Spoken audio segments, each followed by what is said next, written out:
Iran and America మధ్య జరుగుతున్న war సుమారు వారం రోజులు అవుతున్న టైంలలో కూడా ఇంకా ఏ ఏ దేశాలు ఎంటర్ అవుతాయని చెప్పేసి చాలామంది అనుకుంటూ ఉన్నారు. మరి ఈ దేశాల జాబితాలో మరి ఎవ్వరు ఎక్స్‌పెక్ట్ చేయనేమి అవసరం లేదు. అండ్ ఈ పర్సన్ అంటే ఈ దేశ అధ్యక్షుడు ఎంటర్ అయితే మాత్రం మొత్తం పెంట పెంట అయిపోతుంది. అంటే ఇప్పుడున్న వరల్డ్ మ్యాప్ కూడా షేప్ అనేది కూడా మారిపోతుంది అని అనుకుంటున్న పర్సన్. ఆల్రెడీ మీ మైండ్‌లో ఒక పర్సన్ వచ్చుంటాడు గదా! అతనే అండి. ఉత్తర కొరియా అధ్యక్షుడైన కిమ్ జాంగ్ ఉన్. మరి తనైతే ఇప్పుడైతే అమెరికాకు ఒక వార్నింగ్ అనేది కూడా పాస్ చేశాడు. అది కూడా ఏంటి? మా దేశ భద్రత అనేది కూడా మాకు ముఖ్యం. మమ్మల్ని కనుక కెలికితే మేము సైలెంట్‌గా ఉండం. సో, ఆ దగ్గరున్న అణుబాంబు కేవలం మా రక్షణ కొరకు మాత్రమే. అది ఏమన్నా గానీ మీరు తేడా చేస్తే, మరి రిటర్న్‌లో మేము వేయడానికి కూడా మేము సిద్ధంగా ఉంటాము.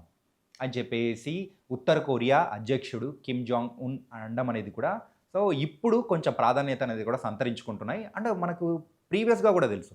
ఇరాన్ వచ్చి చైనా అండ్ ఉత్తర కొరియా వీళ్ళందరూ కూడా సపోర్ట్ చేస్తూ ఉంటారు ఇరాన్‌కి. కాబట్టి ఇప్పుడు ఇరాన్ అయితే సో, మిగతా ఏ దేశాలని ముందుకు లాగుతుంది, ఈ యుద్ధంలోకి లాగుతుంది అని చెప్పేసి కూడా అనుకుంటూ ఉన్నారు.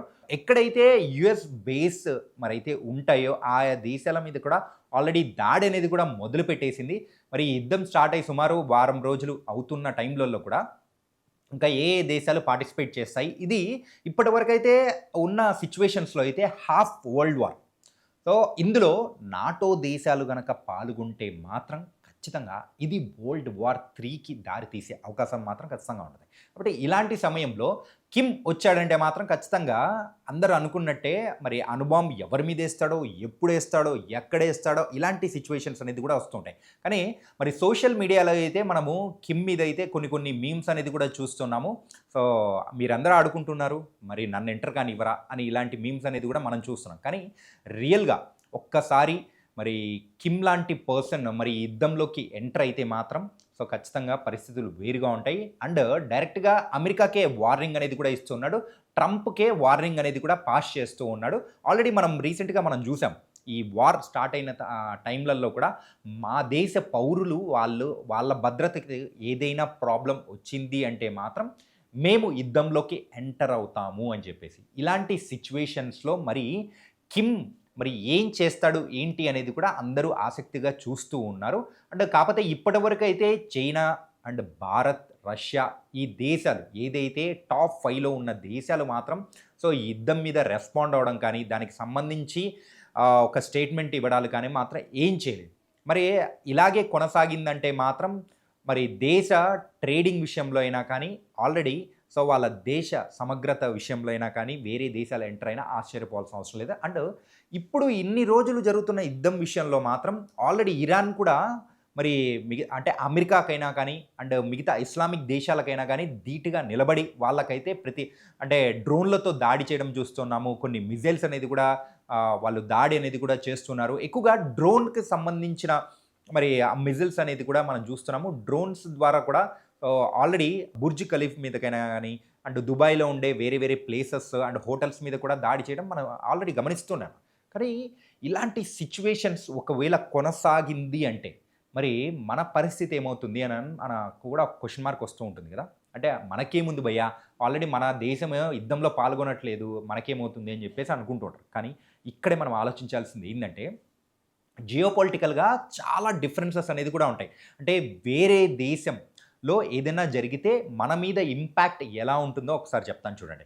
మన ఇండియాకి మెయిన్‌గా చమురు ఎక్కువగా సప్లై చేసే అంటే పెట్రోల్, డీజిల్ ఇలాంటి సప్లై చేసే దాన్లలో so, one of the major part వచ్చి ఇరాన్ దేశానికి ఉంది.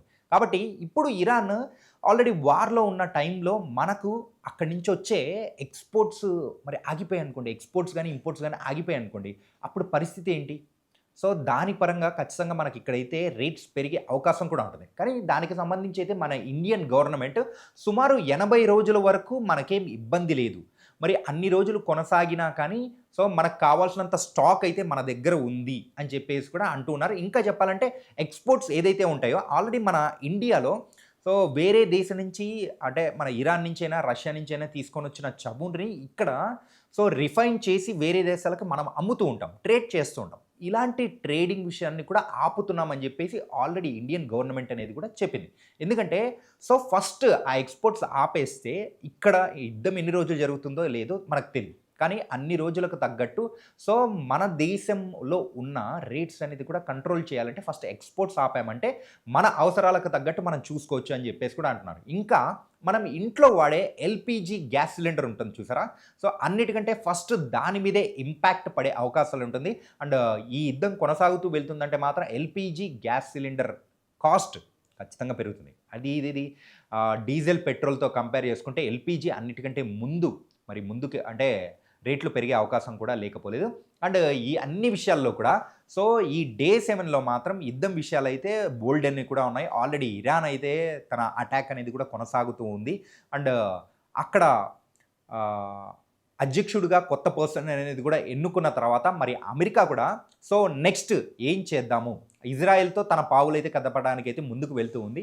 ఫస్ట్ ఇజ్రాయెల్, ఇరాన్ మధ్య ఉండేది. తర్వాత అమెరికా వచ్చింది. అమెరికా వచ్చిన తర్వాత నెక్స్ట్ ఈ యుద్ధంలోకి మళ్ళీ మిగతా ఇస్లామిక్ దేశాలు ఏదైతే ఉంటాయో వాళ్ళందరినీ కూడా మరి లాగాలని చెప్పేసి చూస్తూ ఉన్నారు.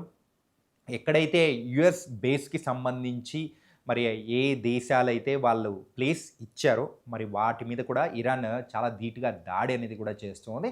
కాకపోతే ఈ యుద్ధం అయితే ఇంకా ఎన్ని రోజులు కొనసాగుతుంది అంటే మాత్రం ట్రంప్ దగ్గర నుంచి మాత్రం ఒక డిఫరెంట్ వాదన అనేది కూడా వినిపిస్తుంది. It's might be 30 days, 40 days ఇంకా ఎక్కువైనా అవసరం అంటే లేకపోలేదు. ఇంకా ఎక్కువైనా పెరగచ్చు అని చెప్పేసి కూడా అంటున్నారు. కాబట్టి సో జియోపొలిటికల్‌గా అయినా కానీ, సో షేర్ మార్కెట్ పరంగా అయినా కానీ, సో ఈ వార్ యొక్క ఇంపాక్ట్ మాత్రం ఖచ్చితంగా ఉంటుంది. అండ్ ఎక్స్‌పోర్ట్స్, ఇంపోర్ట్స్ మీద కూడా ఇంపాక్ట్ ఉంటుంది. మన దేశానికి వచ్చే రాబడి, దిగుబడి విషయంలో కూడా సో దీని యొక్క ప్రభావం ఉండబోతుంది. కాబట్టి సో ఇలాంటి వార్ అప్డేట్స్ మరైతే ఇంకా మీ అందరికీ కూడా మేము అందిస్తూనే ఉంటాం.